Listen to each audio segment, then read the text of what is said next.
All right.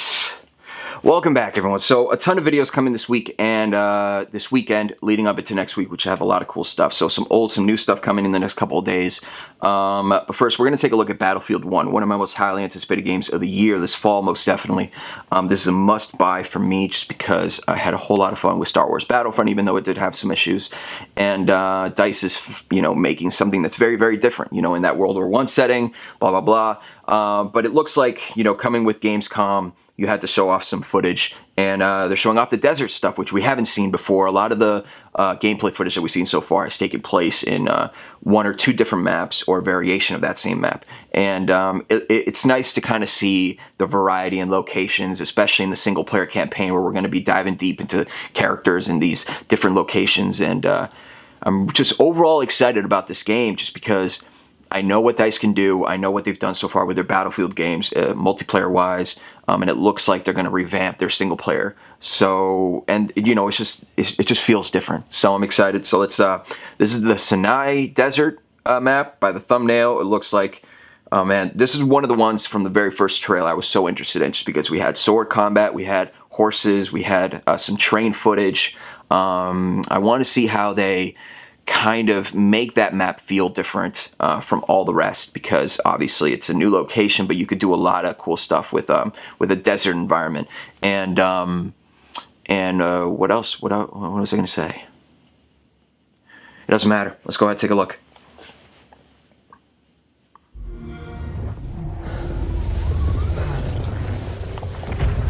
In-game footage, of course, we know that. This is what I mean, on the horse.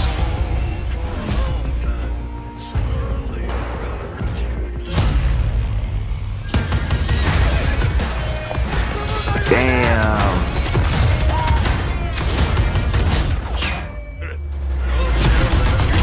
Fair. Oh.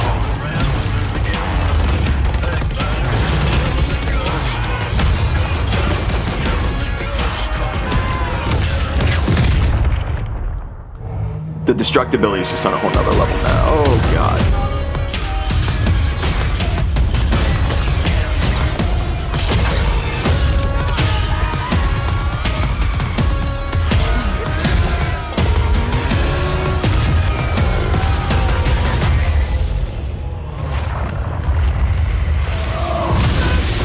Oh.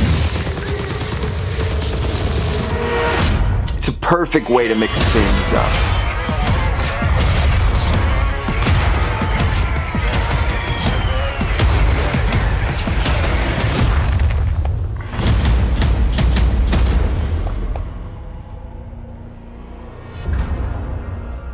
The legend of Lawrence of Arabia dies tonight. The legend of Lawrence of Arabia dies tonight. I wonder what the hell. I just want them to have fun with it. And obviously the World War I setting is serious, and they have to pay attention to that. But at the same time, it's a video game. It's like, video games can do that. We could touch on these we can go back in time and place the player in those type of environments and those type of battles, and just give them a little glimpse, even though it never actually went down like that. But that's okay. I'm all for video games and movies and playing around with these times and characters, and you don't really have to make it so realistic. Look, that's not what World War I was like. It's disrespectful. I don't see it that way. I see it as a way for creative people to express themselves, and they wanted to, choose this environment, and especially in the multiplayer setting, which I'm really, really excited about, just because it's going to feel different. We have Call of Duty Infinite Warfare, which looks cool, but this one's going to stand out, and it looks like it's getting rewarded for it. So I'm excited for that. But as far as the little bits of what we saw in this trailer, we saw obviously the sword combat on the horse.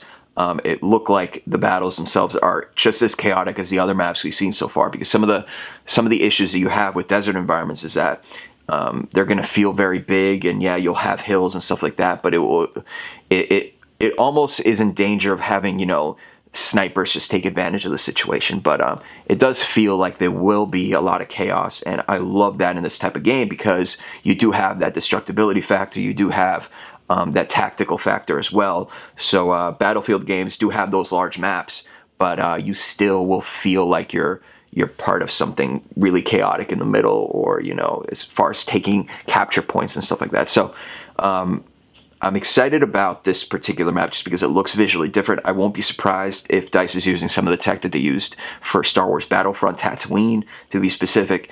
But or maybe they just built this game from the ground up and just forgot about that. Maybe use some of the same techniques, photogrammetry and stuff like that. I wouldn't be surprised because this game running at 60 frames per second on console, looking that good, it just means that Frostbite is healthy. It's doing some incredible work, and it's just one of the best engines out there in my opinion, because a lot of games can't look half that good and run at 60. So they're doing something right over there, and I'm really glad they're dispersing that engine into every single game that EA puts out.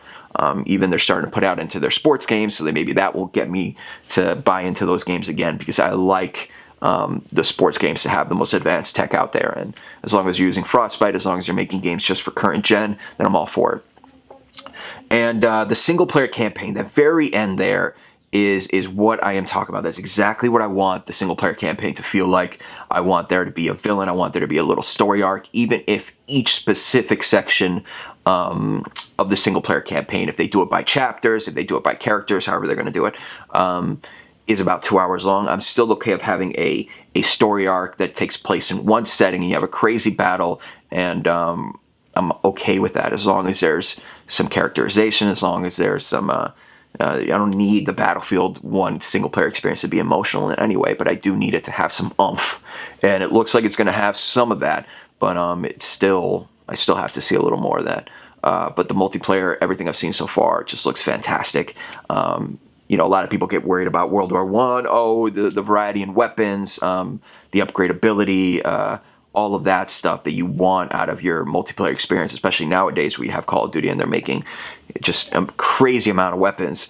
You can still find a lot of great stuff in there, and it makes the guns look really unique, very different from one another, and have different feeling and a different punch to them, so they don't feel all the same. And I'm excited about that.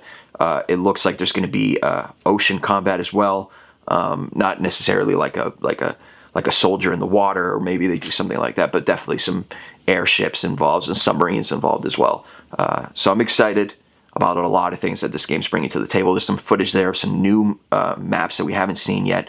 It almost looked like it took place in France or London, but definitely European city map is something that we're definitely going to take advantage of, because other than that, we've just seen the countryside, right, so far. Anyway, let me know what you guys think about this game in the comments, and let me know what you guys think about the desert map, which is the thing I'm most excited about right now. So Gamescom is a perfect time for you to show off a Battlefield game. These Battlefield games are big all across the world, but very, big as well in Europe. So it's a great opportunity for them to show off this game, get it in people's hands in the biggest gaming conference, I think, out there. It's the one that has most people coming to the actual conference themselves. E3 is more of a, they're starting to bring people into it, but it's still very much like media and all that stuff, and they could only have a certain amount of people. But as far as Gamescom, I mean, it's just an absolute fuckfest. There's so many people there, it's insane. And I think there's some subscribers in there as well. So I hope you guys had fun there, and hopefully I'll make it out one day or another, to E3, to Gamescom, to PAX, to all these awesome, not conferences, but cons. And hopefully I'll be able to do that. I'm looking at the Xbox One S, the 2 terabyte one. Apparently that's been sold out. I don't want to get it now. I want to get it later.